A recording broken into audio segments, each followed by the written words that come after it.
Ladies and gentlemen, good afternoon. Welcome to Friends of Europe and to this conversation with Ambassador Power. My name is Giles Merritt. I'm the Secretary General of Friends of Europe. And should the conversation falter, I have one or two questions I'd like to throw into the pod. I'm going to ask General Patrick de Rousier, the chairman of the EU Military Committee, to say a few words of introduction. But before that, I just want to signal one or two things. The first, Ambassador, is that there is a wonderfully heterogeneous audience in front of you, representing so many different facets of the sort of rather hybrid political creature that Brussels is. So you've got NGOs, people from NATO, European Parliament, a lot of journalists, and if possible, I want to give some time to questions from them.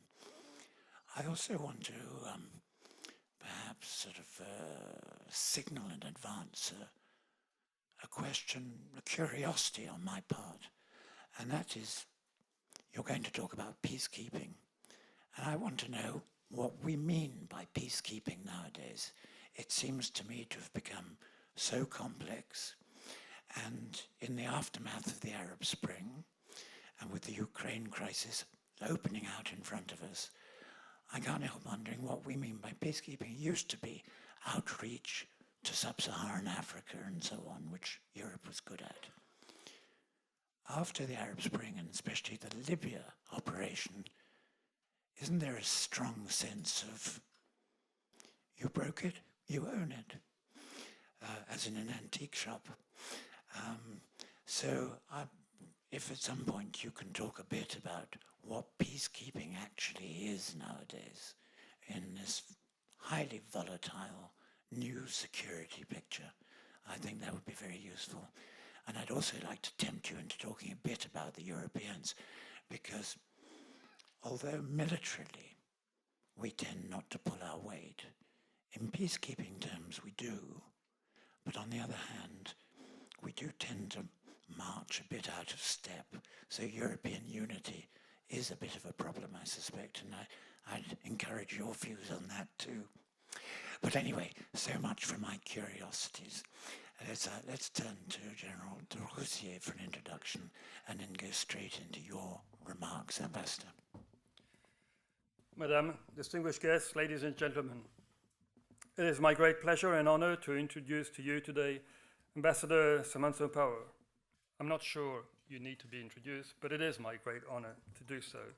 You are the United States Permanent Representative to the United Nations and an eminent member of President Obama's cabinet. Excellency, you began your career as a journalist, and like us, the military, you have been deployed in the early stages on the ground, reporting from places such as Bosnia and Kosovo during the crisis in the Balkans, but also from East Timor, Rwanda, Sudan, and Zimbabwe. You are also a talented writer, and your second book, A Problem for Hell, America and the Age of Genocide, won the Pulitzer Prize. For some time, and particularly as Special Assistant to the President and Senior Director for Multilateral Affairs and Human Rights at the White House, you have a powerful voice on issues relating to democracy, human rights, human dignity, promotion of religion's freedom, and last but not least, reform of the United Nations. Today, it is a great pleasure to welcome you for this address to the Friends of Europe audience in Brussels. The topic you have chosen highlights the UN global efforts to strengthen peacekeeping and will lead up to the celebration of the 70th anniversary in September. The European Union is and will always be a strong supporter of the UN. We are natural partners and we are making a real difference for people all around the world. However, as you recently said in your remarks at Yale University, we are living in a time of daunting and perpetual crisis. Yes, the world is changing. We are confronting many challenges, multiple crises, and we must be ready for change. As chairman of the European Union Military Committee and personal military advisor to the High Representative of the European Union, Madame Federica Mogherini, I would like to mention 3 points where we are together involved in peacekeeping. Firstly, over recent years, the European Union has stepped up its engagement with the UN significantly and has been working in various fields in order to enhance EU common security and defense policy support to UN peacekeeping. Secondly, the UN Under-Secretary General for Peacekeeping Operations, Ambassador Hervé Letsou, participates in the ministers' meeting on a regular basis and in the EU Military Committee meetings, which I chair at Chief of Defense level, and just highlighting our eagerness to exchange views on our mutual cooperation. Thirdly, EU military operations have been in support of UN missions for more than 10 years through operations U4RD Congo in 2006, but also through U4 bridging operation Chad RCA between 2008 and 2009, and currently through the ongoing bridging operation in the Central African Republic, to which you will go soon. So the EU and the UN are intensifying their collaborations. But let me now very shortly focus on the EU relationship with the United States of America in the area of military cooperation. Over the last years, cooperation has stepped up significantly. Just to highlight this, regular military-to-military interactions take place with US Africa Command and with the US European Command. In crisis management, the EU-US military cooperation has intensified, like in the fight against piracy in the Indian Ocean, but also in the area of training Somali troops. But there are further areas of common interest, like the Sahel, Mali, and the Gulf of Guinea. The EU is committed to further enhance practical EU-US security and crisis response management cooperation, particularly in addressing the crisis in Africa. In her keynote speech at Chatham House, Madame Mogherini recently said, "The threats we face are complex and need to be addressed with the broadest set of international tools available. Yes, more than ever, we must continue working together to make peacekeeping work." Madame, it is a great honor to welcome you, and we are very much looking forward to hearing your thoughts. Merci.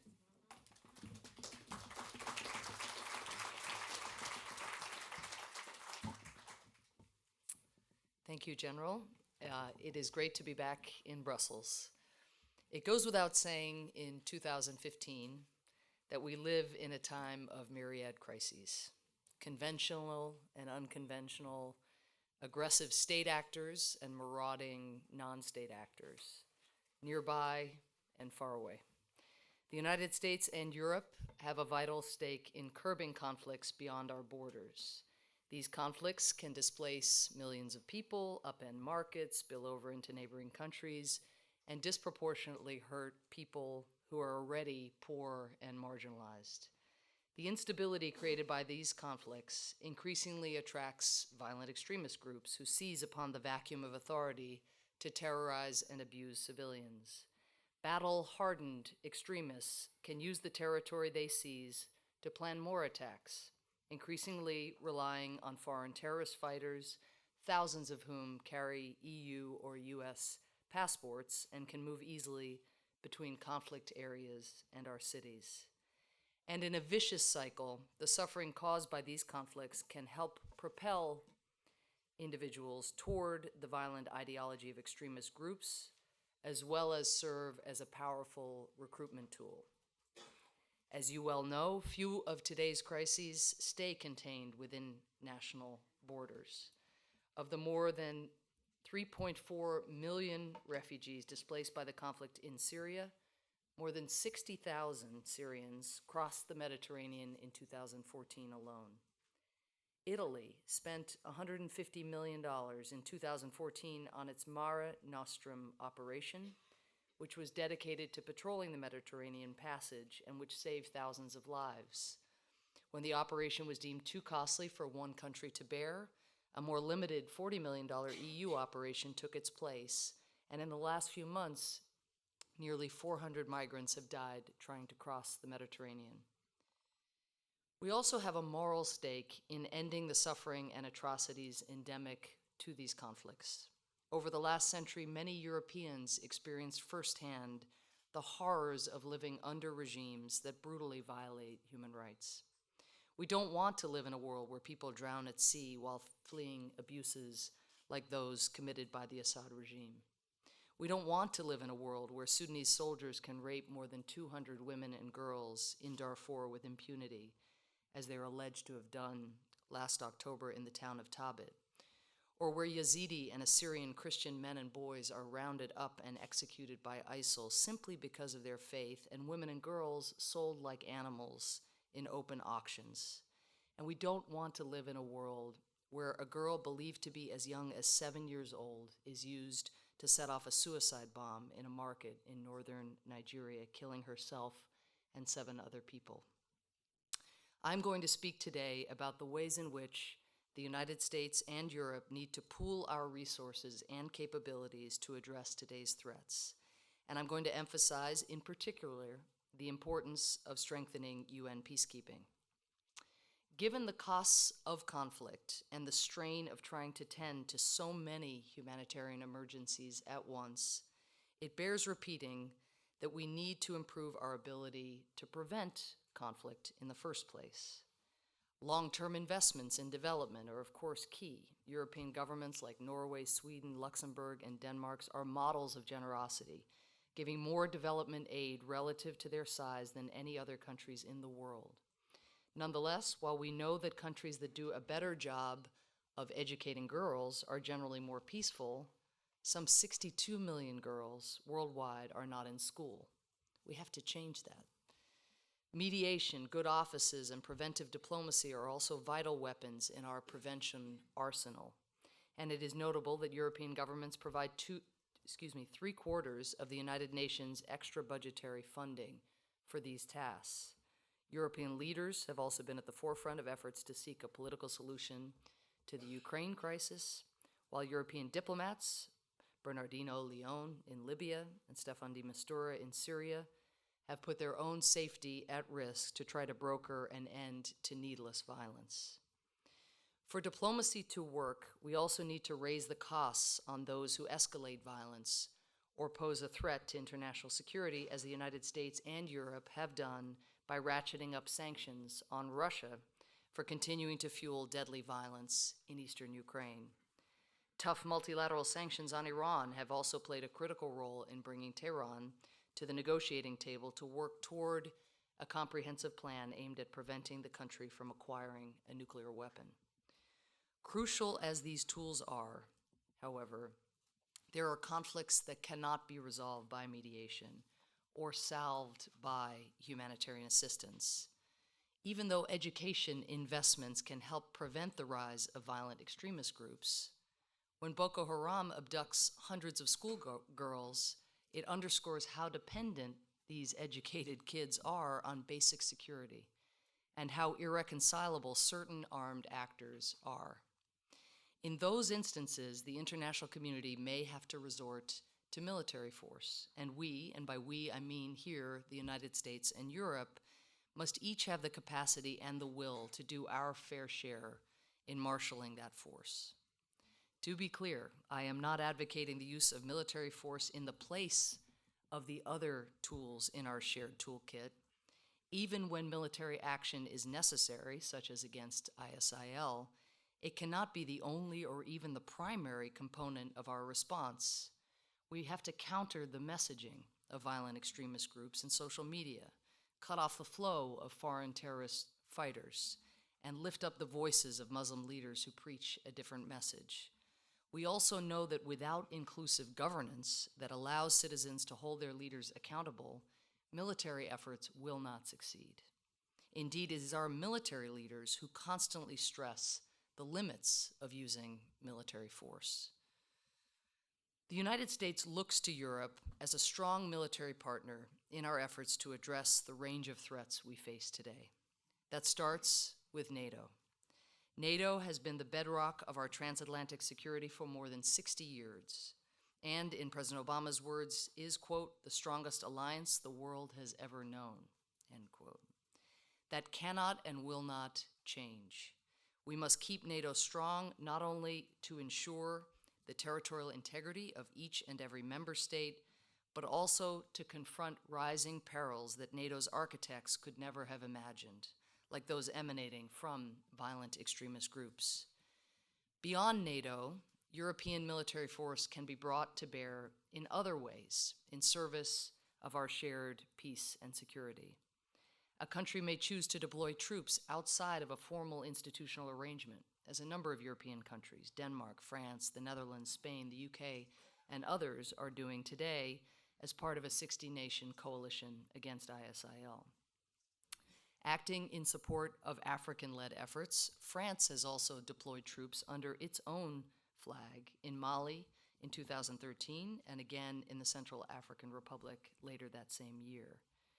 As President Hollande has said, the Mali intervention was recognized globally as, quote, useful for Mali, useful for the Sahel, useful for the fight against terrorism, and useful for security and peace in the world, end quote.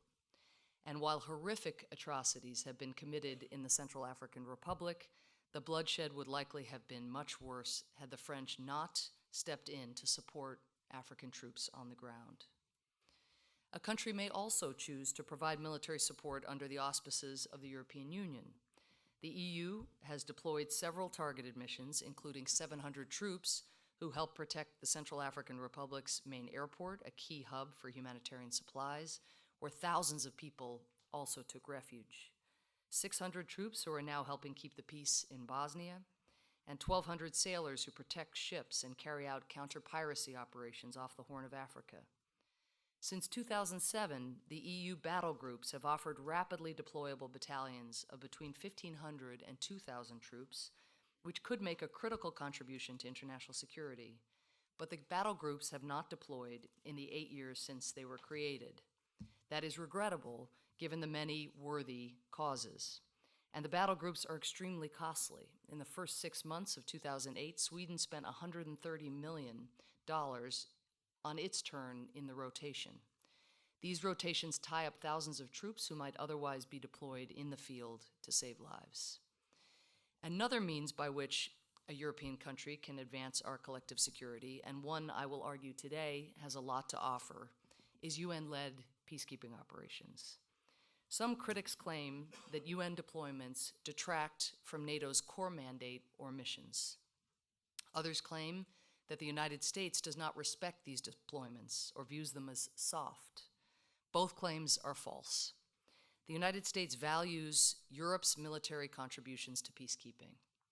NATO's current strategic concept itself calls for working with UN and regional organizations to enhance international peace and security. Blue helmets carry the unique legitimacy of having 193 member states behind them from the global north and south alike. In addition, these missions allow burden sharing. European nations can provide high-value niche contributions and force multipliers to UN missions without having the burden of fielding the entire operation, a division of labor that both plays to European military strengths and spreads risks across a larger pool. And UN peacekeeping is the only mechanism that pays contributors, covering almost all operational costs for equipment and even defraying some personnel expenses. Now, I'm not here today to say which of the range of options I mentioned, governments deploying under their own flag, through regional bodies, or in UN peacekeeping missions, I'm not here to say which is the right fit for any particular European country or countries. We understand different organizations and configurations bring distinct advantages and disadvantages, which must be weighed on a case-by-case basis. But the United States and Europe each must find a way to do our fair share in protecting our common security interests. Today's UN peacekeeping is not your mother's peacekeeping. We are asking peacekeepers to do more in more places and in more complex conflicts than at any time in history. There are currently 16 UN peacekeeping missions worldwide, made up of nearly 130,000 personnel, including 90,000 troops and more than 12,000 police. This is compared to just 75,000 total personnel a decade ago. And that number does not include the more than 21,500 troops and 500 police deployed to the African Union-led peacekeeping mission in Somalia. This is far and away more peacekeepers than have ever been active in history. We're giving peacekeepers broad and increasingly demanding responsibilities in increasingly inhospitable domains. We're asking them to contain and at times even disarm violent groups, like the countless rebel groups in the Democratic Republic of Congo. We're asking them to ensure safe delivery of life-saving humanitarian assistance, such as by escorting emergency shipments of food and medicine to civilians, as peacekeepers have done in South Sudan. We're asking them to protect civilians from atrocities, as in the Central African Republic. We're asking them to bolster stability in countries emerging from brutal civil wars, as in Liberia and Cote d'Ivoire, as well as to prevent new outbreaks of violence in long-running conflicts, as in Lebanon.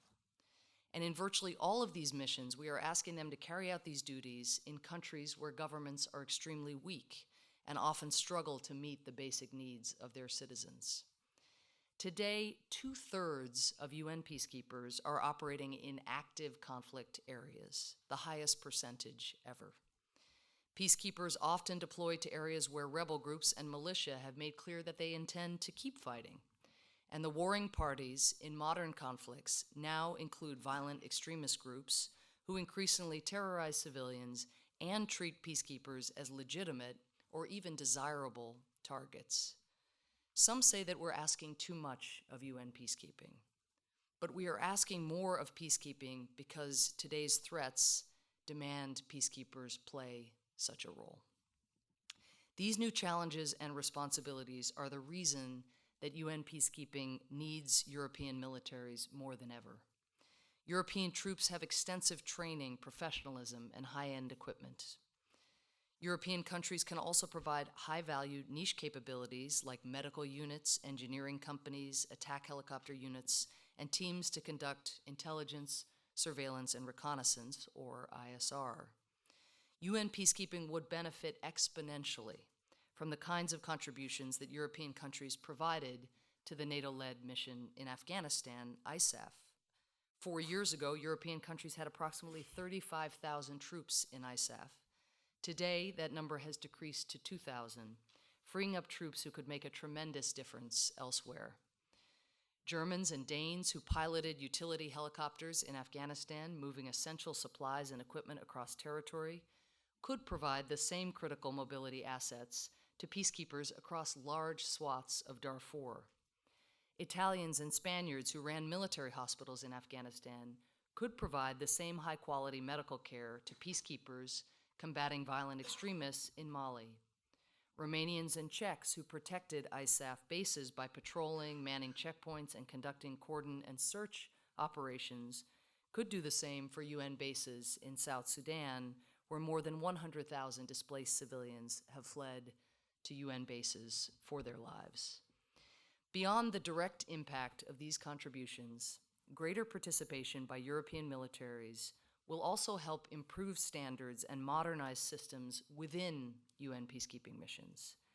To be sure, troops accustomed to the planning, operations, and logistics of their own militaries or NATO will find it challenging to adjust to UN systems, as the Dutch and Swedes in the UN's Mali mission have experienced. That mission, for example, had to change key practices to accommodate an all-sources information fusion unit, an innovation created by NATO. But the UN mission in Mali adapted, and as a result, peacekeepers there now have improved military intelligence to counter asymmetric threats, and in this way, some of the inefficiencies in the existing UN machinery will get fixed from the inside out. Just as it will strengthen UN peacekeeping if European militaries play a greater role, so European militaries could also benefit. In ISAF, European troops honed their battlefield skills. Commanders gained tactical and leadership experience, and equipment was put to the test. Deployments to peacekeeping allow European militaries to preserve this level of preparedness rather than allow it to degrade. Training and combined exercises like NATO's are extremely valuable and must continue, but there is no substitute for experience in theater. There is a reason the military dictum that no battle plan survives contact with the enemy is repeated so often. The benefits are no less significant for European police. By deploying to environments like Mali, where transnational criminal networks are smuggling drugs, weapons, and migrants, Europe's advanced gendarmeries could build investigative skills useful for eliminating similar networks at home. And because Europe is the ultimate destination for many of the illicit goods moved by these trafficking networks, dismantling them at their source would provide direct domestic benefits at home. 20 years ago, European countries were leaders in UN peacekeeping. 25,000 troops from European militaries served in UN peacekeeping operations, more than 40% of blue helmets at the time. Yet today, with UN troop demands at an all-time high of more than 90,000 troops, fewer than 6,000 European troops are serving in UN peacekeeping missions. That is less than 7% of UN troops. European police account for less than 4% of the UN's police forces. Now, that is not in any way to diminish the Italian, Spanish, French, and other troop contributions. These forces are currently risking their lives to keep a precarious peace in Lebanon, a mission to which Spanish Corporal Francisco Javier Soria Toledo gave his life 6 weeks ago. Nor is it to diminish the 130 Irish troops serving bravely in the Golan Heights. But it is to speak to the reality that European countries have drawn back from peacekeeping. What happened? As many of you know, a seismic shift followed the back-to-back catastrophes in Rwanda and Bosnia. In July 1995, Bosnian Serb forces seized the UN safe area of Srebrenica, where some 25,000 Bosnian Muslim civilians had sought protection under the UN flag. Fewer than 400 lightly armed Dutch peacekeepers were overrun by 5,000 heavily armed Bosnian Serbs, and at least 30 Dutch peacekeepers were taken hostage. When one Dutch peacekeeper tried to secure access to a bus so he could keep watch over the civilians who were being driven away by Serbs, the general leading the assault, Ratko Mladic, told him, quote, "I'm in charge here. I'll decide what happens," end quote. And decide he did, ordering the killing of more than 8,000 Muslim men and boys, the largest single massacre in Europe since World War II. The barbarous acts committed by the Bosnian Serbs in Srebrenica gutted the idea that the UN could keep people safe. The Dutch and most of Europe left peacekeeping 20 years ago not because of Srebrenica as such, but because Srebrenica laid bare a fatally flawed enterprise. Operations designed to monitor static lines of a ceasefire had been thrust into open war zones, and the consequences were deadly, both for the people who peacekeepers were supposed to protect, and, as was clear also when 10 Belgian peacekeepers were massacred by Hutu soldiers in Rwanda the year before, even for peacekeepers themselves. The few hundred UN troops in Srebrenica were outnumbered 12-1, outgunned and surrounded. They lacked clear orders as to whether they could use force to protect civilians, and they never got the air support they thought that they had coming. The fault lay with the system that put them in that position. At the root of the failures in Bosnia and Rwanda was a paralyzing and indeed dangerous confusion as to whether peacekeeping missions were authorized to use force to protect civilians under attack, or whether their role was limited to self-defense. Perpetrators probed this line and brazenly exploited peacekeeping's structural weaknesses and contradictions. Even if peacekeepers had been given more explicit direction to use force, which they were not, it is not at all clear that they would have had the capabilities to marshal it effectively. But peacekeeping since then has changed. Peacekeeping missions now have clear authority to use force and clear mandates to protect civilians. 20 years ago, no peacekeeping operations had an explicit responsibility to protect civilians. Today, 98% of peacekeepers serve in missions that do. Today, the challenge is ensuring consistent fulfillment of these new authorities and mandates. UN peacekeeping is stronger than it was 2 decades ago. To be sure, serious institutional challenges persist, including inadequate planning, uneven mission leadership and troop performance, breakdowns in command and control, and a set of rules around human resources and procurement designed for the conference rooms of New York and not the streets of Bangui. But while admittedly there is much that still needs to be fixed in peacekeeping, and the Secretary General has convened a high-level panel on peace operations to try to catalyze a new wave of reforms, peacekeeping has evolved since many European countries left it in the mid-1990s. UN peacekeeping has improved logistics and sustainment through its Department of Field Support. It has modernized supply chain and asset management. It has strengthened lines of communication with headquarters. It has created an Inspector General function to evaluate candidly the UN's performance.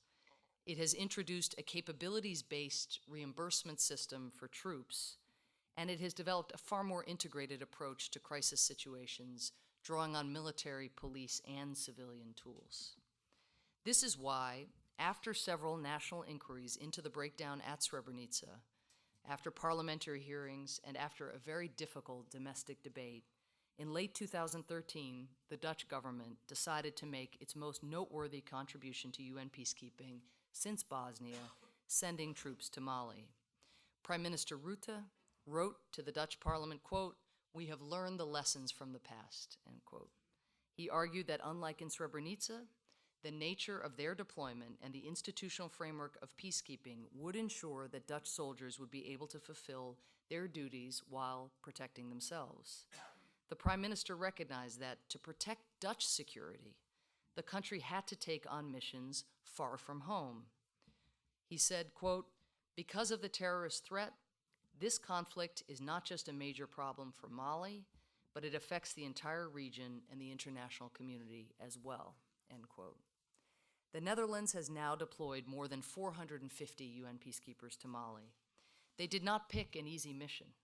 The asymmetric threats posed by armed groups in the country's north make Mali one of the UN's most challenging engagements, a reality brought home by the vicious attack on a Bamako bar over the weekend, in which 5 people were killed, and by yesterday's rocket attack on the UN base in Kidal, which killed a Chadian peacekeeper and 2 children who were living in a nearby camp. The Dutch contingent includes special forces, a 220-person intelligence, surveillance, and reconnaissance unit, a combined attack and support helicopter unit consisting of 4 Apache and 3 Chinook helicopters, and police and civilian experts. And others have joined the Dutch in Mali, including Denmark, Sweden, Norway, and Finland. The peacekeepers are not just hunkering down on the base, they are venturing out daily to carry out their mission. Unfortunately, even as the world demands more of UN peacekeeping operations, and even as some European countries like the Netherlands are returning to peacekeeping, a deep imbalance in troop contributions persists.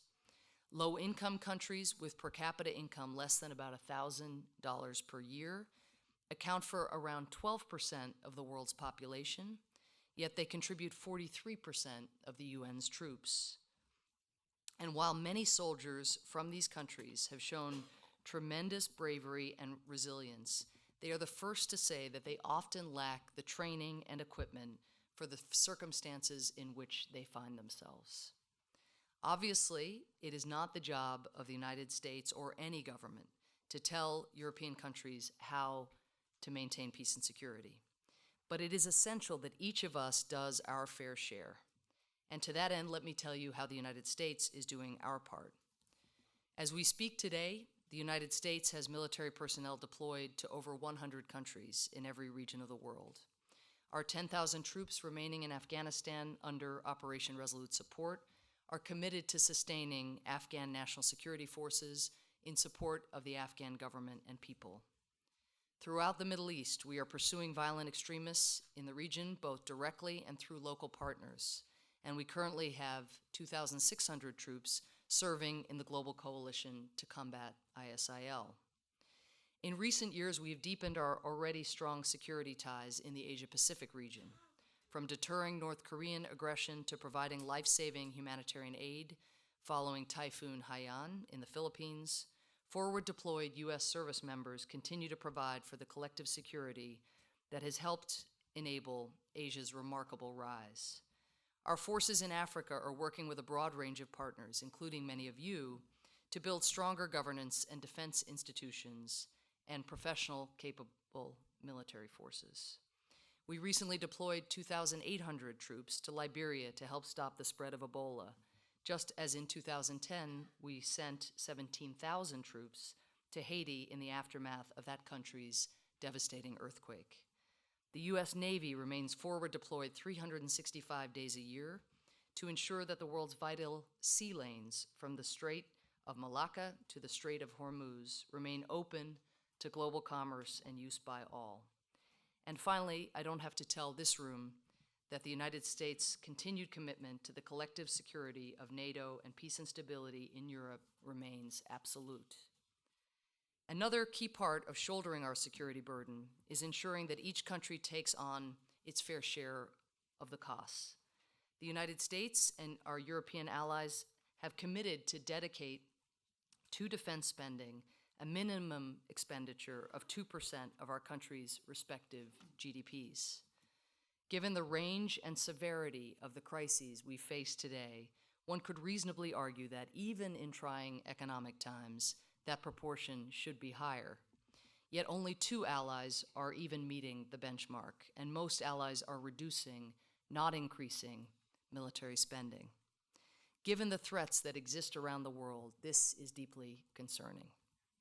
The United States is no stranger to the pressures of austerity, as you all have seen from our vigorous and seemingly eternal domestic debates on spending. And like many European countries, we have been forced to endure significant military cuts, which President Obama is working to reverse, together with crippling reductions to social services. But the United States is cutting from a much bigger pie. We allocate nearly 4% of our GDP to defense spending. Our next closest ally spends around half that. And the United States is paying a disproportionate share toward defending our collective security, including 75% of NATO's budget. This imbalance is not only unsustainable, it is dangerous. In his last policy speech in Europe, delivered at this very forum in 2011, Secretary of Defense Robert Gates urged European governments to boost their defense commitments, or at the very least to deploy more strategically their decreasing resources to prevent our security partnership from becoming what he called a two-tiered alliance, in which a few countries bear the disproportionate responsibility for the security of many. Secretary Panetta delivered a similar message, as did Secretary Hagel after him, and you can expect Secretary Carter will too. The message has not changed because the imbalance persists, an imbalance that will put our collective security at risk. Now, I also made the case today, persuasively, I hope, that as each European nation chooses its approach for doing its part to advance international security, UN peacekeeping is an attractive option. It allows European troops with key niche capabilities to have an outsized impact, and it raises the quality of the entire enterprise at a time when we need peacekeeping to do more in more conflict zones than ever before. Given that I've made such a strong pitch for the value of deepening our commitment to UN peacekeeping, I'm sure a good number of people in this room are asking, why doesn't the United States do more for peacekeeping? Well, the short answer is that alongside the range of ways we contribute to international security that I've already mentioned, we are also deepening our involvement in UN peacekeeping. Recognizing the importance of UN command and control in the Central African Republic, Mali, South Sudan, DRC, Liberia, and Haiti, we have deployed small teams of military staff officers who don blue berets to support mission leadership. We provide extensive support for training, equipment, and airlift, whether that's equipping African troops deploying to Mali or rapidly airlifting Rwandan and Burundian troops into the Central African Republic at the start of the African Union peacekeeping operation there.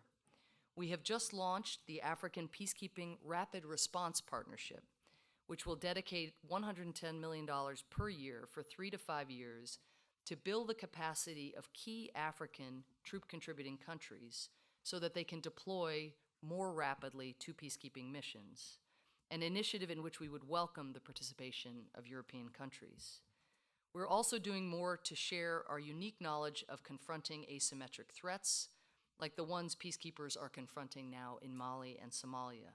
Lessons we learned, and many European governments learned, through more than a decade of war in Afghanistan, and of course, for us in Iraq. We are doing more to help peacekeeping missions make better use of advanced technology, such as counter-IED equipment, which can improve peacekeepers' ability to project force and save lives.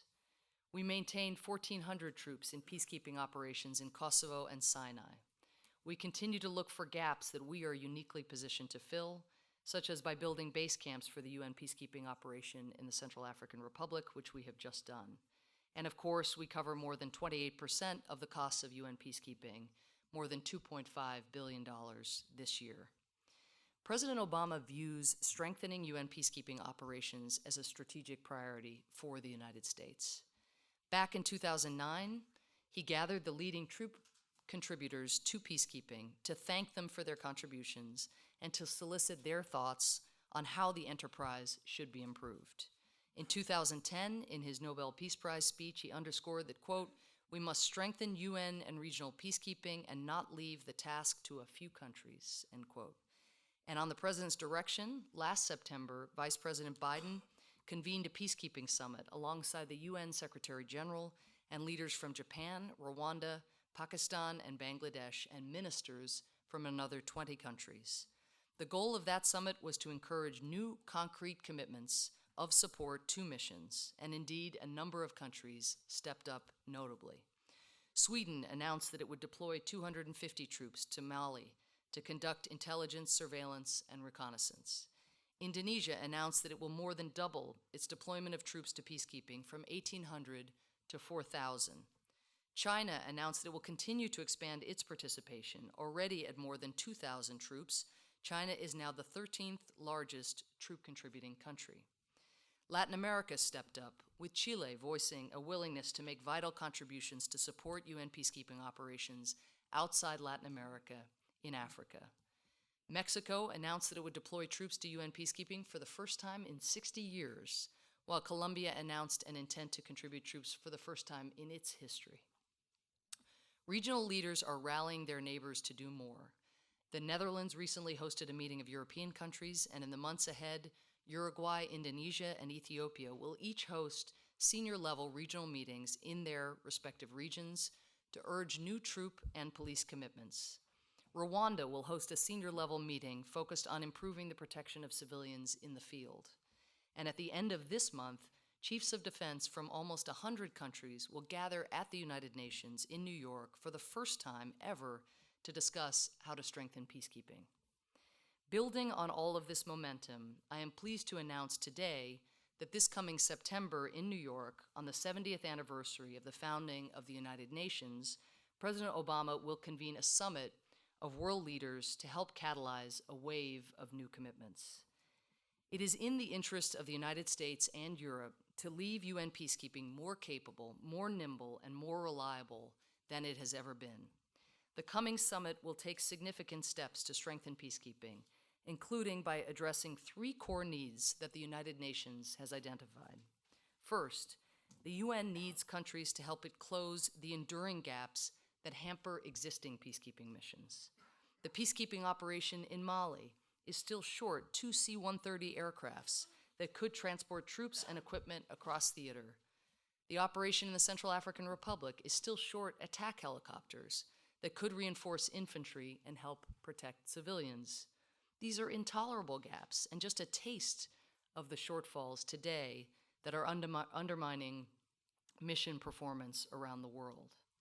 Second, the UN seeks to generate a set of rapid deployment commitments of troops and police that the UN can call upon if a new crisis erupts. Rapid deployment is critical to stemming emerging crises. The earlier we act, the better our chances of preventing full-blown conflicts and the more lives we can save. Yet today, rapid deployment is rare. To give just one example, in South Sudan, the Security Council rightly authorized an emergency increase in troops to stem violence in December 2013. Yet a year later, with civilians still in crucial need of UN protection, the peacekeeping operation was still more than 2,000 troops short.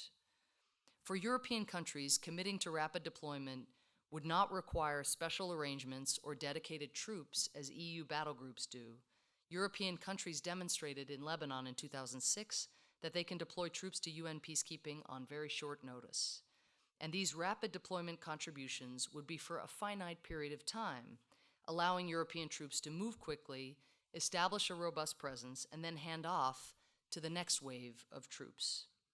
Third, the UN must generate a broader set of troop and police commitments that could be called upon to staff future missions or backfill contingents that are leaving current missions. UN peacekeeping needs a deeper bench and a more capable one with skills to match needs on the ground. Some European governments may balk at the prospect of making a forward-looking pledge of troops and police, but the UN is not asking for automatic or self-executing personnel commitments, but rather a pledge that a country is willing to make available capabilities and troops on a mission-by-mission basis, retaining the future freedom of decision-making that any leader would need. We can strengthen peacekeeping in other ways, contributing technology and helping build capacity of some of the leading troop or police contributors. But progress towards the UN's 3 core goals is critical to ensuring that the institution can achieve what we and the world are asking of it. Peacekeeping has changed a great deal since most European countries left.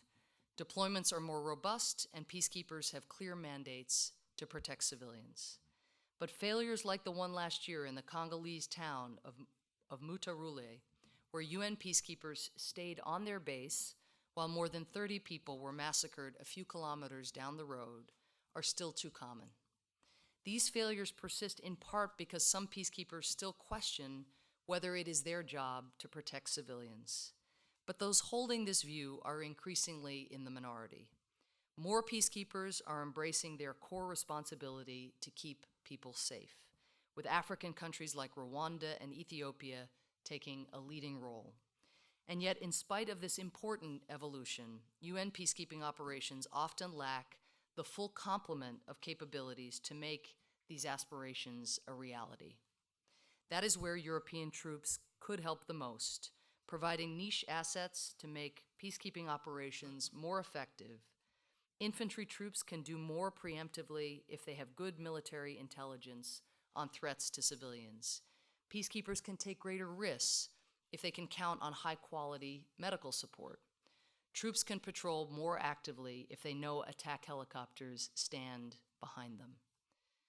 In early January, a platoon of Bangladeshi peacekeepers in Mali moved into the northern town of Tabankort with the aim of preventing fighting between hostile armed groups and protecting local civilians. As tension mounted, another Bangladeshi platoon reinforced them, and civilians took refuge in their camp. On January 20th, rebels advanced on the town, opening fire on the peacekeepers. The Bangladeshi troops held their ground, returned fire, and called for helicopter support. The Dutch peacekeepers, who had arrived in Mali only weeks earlier, swiftly responded to the call, striking the rebels with an attack helicopter unit and ending the assault on the town. This is what a modern European contribution to a 21st century UN peacekeeping operation looks like: targeted, effective, momentum shifting. Beyond deterring individual attacks, such interventions demonstrate the force multiplying effects that Europeans bring to operations. The willingness to repel an attack makes other peacekeepers, like the Bangladeshis deployed to Tabankort that day, more confident in holding their ground because they know that the Dutch have their backs. Irrespective of which country they come from, blue helmets who fail to fulfill their mission undercut the enterprise of peacekeeping. Like Mladic at Srebrenica, warlords, militia, and violent extremists start to believe that they are the ones in charge. Emboldened, they are more likely to carry out brazen attacks on peacekeepers and to abuse civilians. But acts of determination, like the Dutch and their Bangladeshi partners in Tabankort, also have resonance beyond individual incidents. They inspire confidence and build camaraderie. They help bring respect to the blue helmet, and they shift the balance of who is in control on the front lines of the world's conflict zones. That is a balance worth shifting, and it is one in which European military's participation can be decisive. Thank you.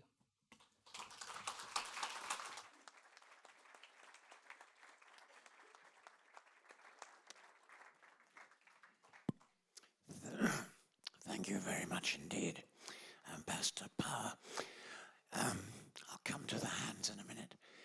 It's clear you've opened a really interesting debate on the future of European peacekeeping efforts, whether or not European troops should be wearing blue helmets much more than in the past, and how Europeans and United States military can cooperate more closely.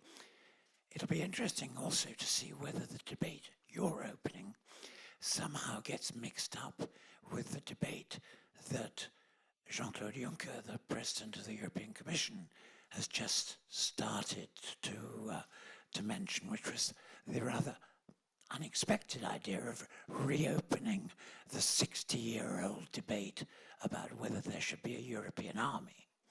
So I can see some very happy debating times ahead as the head of your Friends of Europe, which does a lot of debating.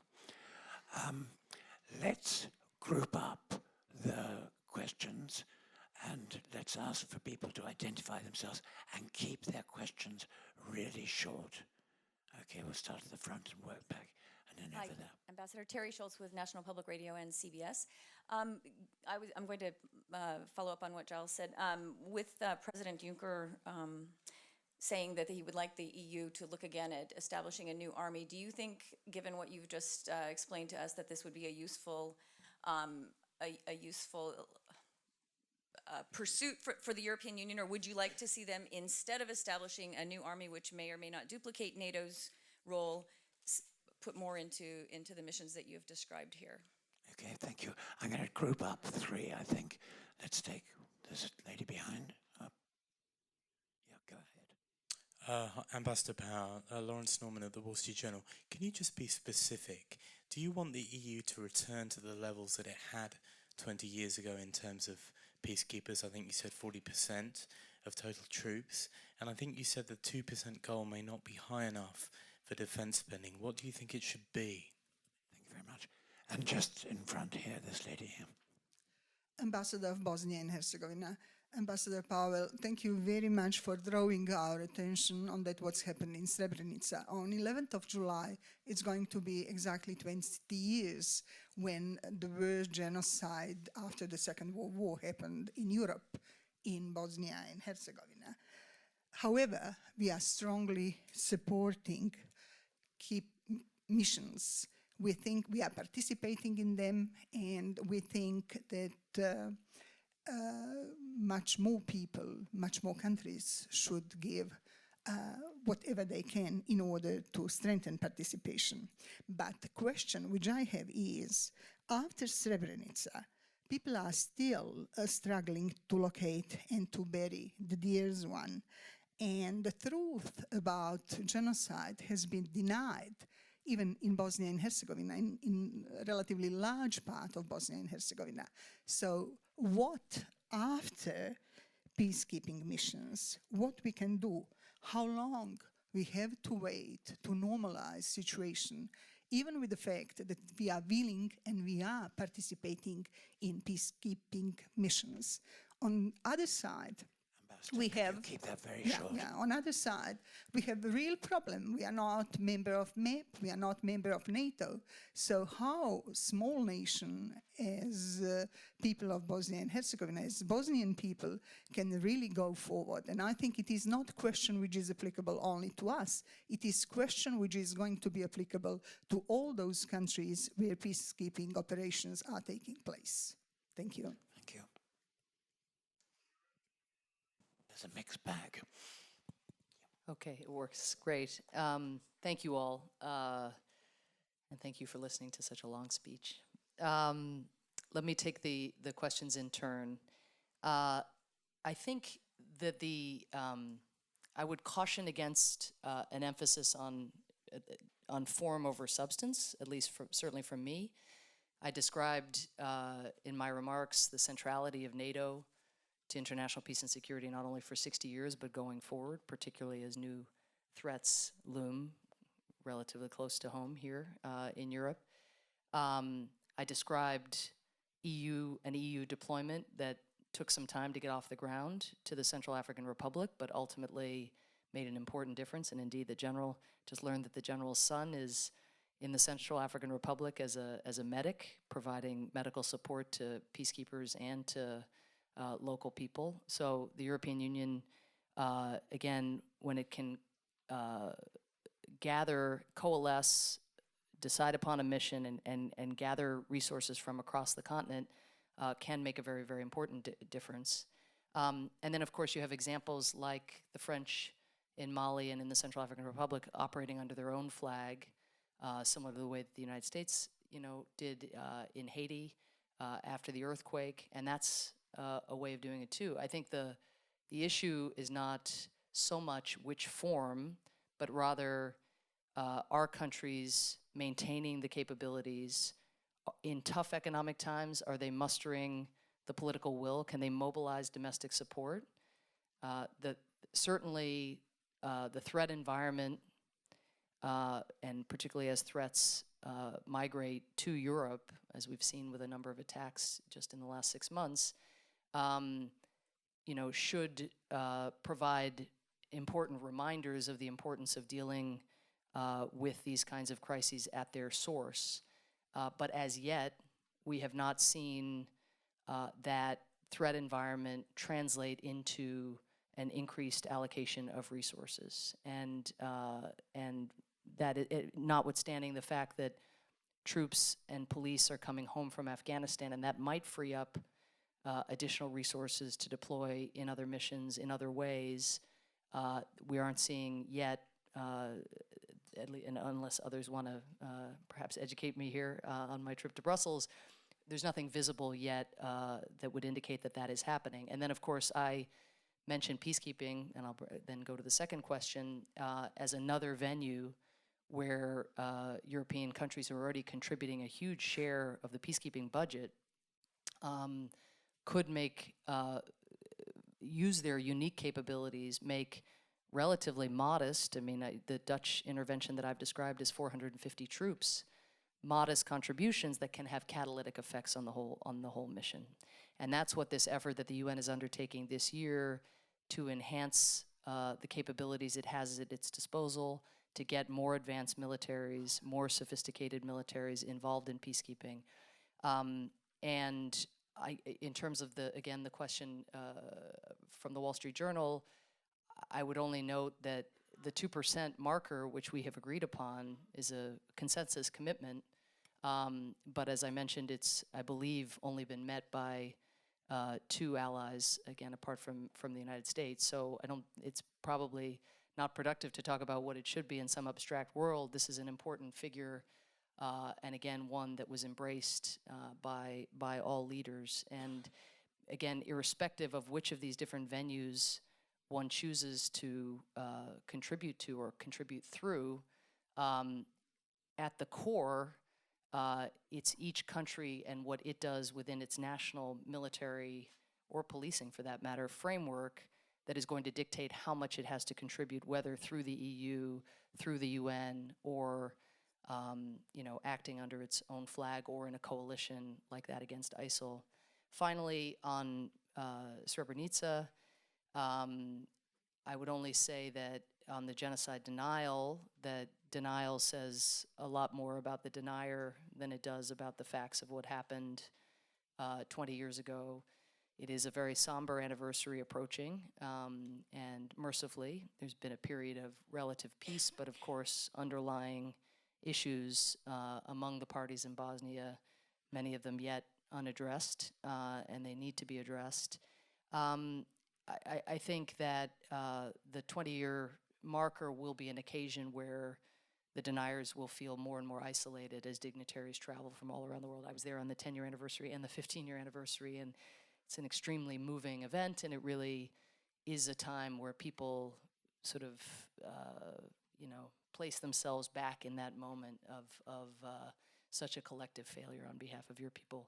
And finally, to your question about how can a small country contribute, I mean, I think what I've described about these modest or niche investments applies also to small countries. I mean, Bosnia has its own challenges and its own internal security issues that it is still working through 20 years after the war.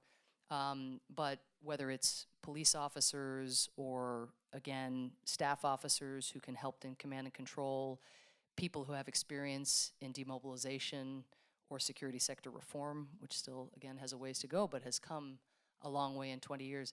That kind of technical expertise, it doesn't matter how large you are, that's what UN missions need around the world. And so I think actually countries that have come out of conflict, depending on the individuals, can have a great deal to offer. Please, let's take 3 more. Yeah, please. A very short time. Yeah, it will be, Giles, don't worry. Brooks Tigner, Jane's Defense and Security Europe. You said that the EU and the US need to look at, quote, ways to pool our resources to address today's threats, unquote. To me, that suggests something bilateral across the Atlantic between the two sides. Is that what you meant? And if so, what would that be? Or did you simply mean that each side should funnel more to the UN? Thank you. Thank you. Just behind you and then over there. Thank you very much. My name is Mohammed Rajai Barakat. Very quickly, I want to ask Your Excellency, in some think tanks here in Brussels, many experts are speaking about the so-called Islamic State as a real state with land, people, money, and do you think that one day European and USA are going to discuss and negotiate with this so-called state? And some of these people, Daesh, are speaking about Mecca and Medina in Saudi Arabia, and that an Islamic State cannot be built without Mecca and Medina. Do you think that Saudi Arabia is going to be touched or concerned by this issue? Thank you very much. Thank you. Over there, last one.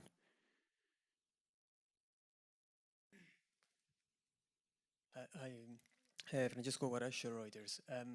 Do you think the EU should lead a UN mission in Libya, and how quickly should be deployed?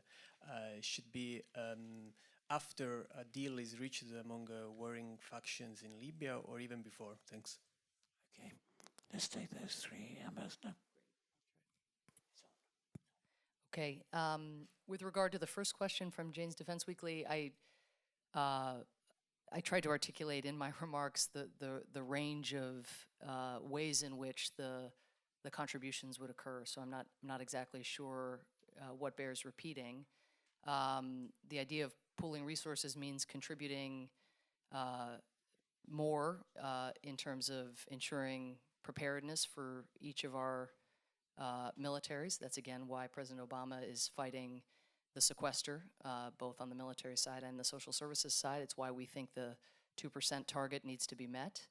And then, again, as I've said, I think 3 times in the speech, I'm not here to, on behalf of the United States, to tell any particular country what's in its interest to do. I think these are all case-by-case decisions, but the nature of the threats are such that more is better, and more capabilities of the kind that Europe brought to bear in Afghanistan and is now bringing home can be extremely valuable and can help over time prevent the kinds of threats that we've seen metastasizing, that can help those threats from migrating, again, beyond national borders. I do want to underscore, because inevitably we're speaking a lot about the military piece of this. I mean, I chose to give a set of remarks about military contributions, but I do want to reaffirm what I said at the beginning, which is if all we were talking about were military contributions, this whole enterprise would be doomed, because you have to have multiple lines of effort. And if you look at why, to get to the second question, the Islamic State was able to pick up speed and take the territory it did, it was in part because it was a fertile ground, because of the alienation that Sunni in Iraq felt from the government, the sense of exclusion and so forth. So governance is key, humanitarian assistance is key, again, the messaging, the financing, border security. I mean, all of these warrants a speech in its own right. And it just happens that I'm emphasizing the military piece of it, and particularly the potential for military contributions within the United Nations. In terms of the threat posed by the Islamic State, I think it poses a threat to the region, of course, and that would include Saudi Arabia, not just because of the rhetoric or the stated aspirations of the Islamic State, but also just because of the nature of, again, people who are fighting in Syria and Iraq and then traveling to other countries and who've made clear their intention to take the fight well beyond the territory that they control at present. I would note that the coalition, thanks again in part to the contributions of many European governments, is chipping away at the territorial control that ISIL obtained in the early months of their sort of onslaught. And in addition, the sources of revenue, like the oil fields and the refineries and so forth, are most of those have been destroyed, and so I think you're going to see a steady degradation. But as President Obama and most European leaders have made clear, it's going to take some time. And then finally, on the question about Libya, right now our emphasis is very much on supporting Bernardino Leon, who has brought together the House of Representatives, the government side on the one hand, and then of course the GNC. Things are progressing. It's extremely fragile, extremely difficult. And we have heard him and others say that they may, on the back end of any kind of creation of a national unity government, they may request the presence of peacekeepers. I would note that even though I described in Mali and in South Sudan and Central African Republic some very difficult operating environments, I think it's very important to note that fighting ISIL is not a peacekeeper's task. I mean, these lines are getting blurred up to a point, and I think Mali is one that straddles both the sort of not traditional, but the kind of modern peacekeeping role where there's not officially a peace to keep, that a political process is happening in train right alongside the effort to protect civilians. So you have that on the one hand, but you also have Al-Qaeda affiliates and others. And that's what has made it a very challenging mission, and has made, again, the intelligence and other resources that the Dutch have supplied so important. So Libya, too, I think there's the national unity government on the one hand, and then there's the ISIL issue, which is a discrete threat, very much like the threat that we see in Iraq and Syria. And so that's going to require is requiring a discrete response. Finally, on the peacekeeping force, I would just note that for many years now, Libyan political figures have been ambivalent or divided, let me put it that way, about the question of an international presence. And so one of the things that Mr. Leon will need to sort of get into as he talks to the parties is what is alongside a national unity government, if you can get there, what is the will of the parties with regard to an enforcement mechanism on the backside? Because foisting something on a set of unwilling parties would require an enormous military commitment. Can you manage just a few more short ones? We've totally neglected this side of the aisle. Let's start with this gentleman here and go there and there. Ambassador Power, good afternoon. My name is Marius Wannes. I'm representing World Vision, therefore an NGO that is very much involved in peace building operations. Now we are talking peacekeeping operations here. Peacekeeping and peace building are of course different issues altogether. The United Nations spends about €7 billion per year on these peacekeeping missions, and the United Nations only spends about 700 million dollars per year on peace building. Yet the rewards for peace building are more sustainable, I would say, than of peacekeeping. Is there any way, any views that you have on perhaps a joint effort led by the United States government and the EU to sort of redress that balance in investment in peace building as opposed to peacekeeping? Thank you. Thank you. Could you pass it forward to this gentleman here? Good afternoon. My name is Serge Stroobans and I work at the Belgian Royal Military Academy here in Brussels. Sometimes the Security Council is described as being part of the problem rather than be part of the solution. Could you please elaborate on the possible reform of this body, ma'am? Thank you. Thank you. And then that lady there. Yep, please. Thank you. Jana Brovdi, Ukrainian think tank's liaison office in Brussels. How do we go about peacekeeping when one of the members of the Security Council is aside to the conflict? Maybe just some of your ideas on the reform of the UN briefly. Thank you. Ambassador. Okay, thank you. First on the peace building question, I think one venue, who asked the question again? Okay, there, sir, thank you. Right now we are feverishly trying to develop consensus on the Sustainable Development Goals. And one of the goals that was most important to us was two goals that have now ended up so a little more linked than we would have thought ideal, but conflict and governance. And depending on what happens over these negotiations, conceivably, where we land in September at the summit on these Sustainable Development Goals may be a way to mobilize resources around particular targets within those goals. Now, the challenge right now, as some of you know, with the so-called Sustainable Development Goal process, this is the inheritors to the Millennium Development Goals.